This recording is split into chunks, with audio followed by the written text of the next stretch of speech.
Got some video. This is a slightly repeat video because I've just made this card thinking I was videoing it, and unfortunately I wasn't.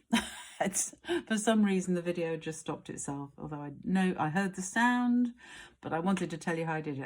I'm afraid I haven't got time to redo this, and because I'm on holiday I wanted to get this one ready for when I was off, so I'll just have to tell you how I did it, and I do apologise. But I've used the Daffodil Daydream card to make this gorgeous Easter card.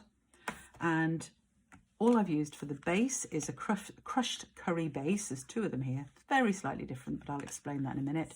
Crushed curry base, that's the usual size, 21 centimetres long and 14.8 widthways, and then scored at 10.5, and that gives you your card base.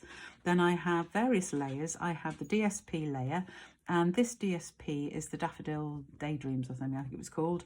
Daydreaming Daffodil, something. Anyway, some daffodil, beautiful daffodil papers, many of which actually you could just stick on a card front and it'd make a card all of its own. But they were available in Celebration, no longer available sadly, but it provides a nice background to this card. I used the crushed curry bit with the daffodil outlines on, which makes a lovely background. So then I've used a crushed curry panel, and that is 7.4 by 12 centimetres. And I have also used white panel, and I've cut two of those.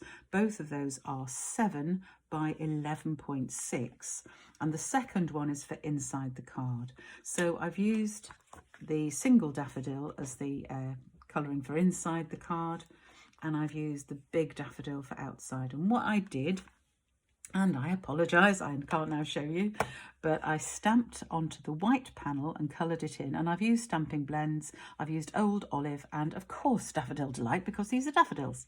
So I used those to colour it in, and then I also stamped the top part of the stamp, this piece of the stamp. I stamped on a spare bit of white card, and I used that and cut out the daffodil bits I wanted. And you can just see as I've just worked it out of the bin. So I stamped it on the piece of white card, coloured it in, and then I fussy cut out the two daffodils there. This set does come with dies, but I just fussy cut the two daffodil heads there. And then all I did was stick them on with dimensionals. The Easter Blessing sentiment from the set. In this one, I just stamped it in crushed curry, and I quite like that. But on this one, I decided I would emboss it. So I've done gold embossing, remembering to use your embossing buddy to clean the card first, so you don't get any mess on that embossing, nice and clean. Stamp it in Versamark, and then use the gold embossing powder and heat set it with your heat gun. And that provided that sentiment.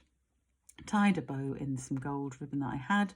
I've stuck the bow on with glue dots, and I've stuck on the sentiment and the two daffodil heads with dimensionals, and that is what you get.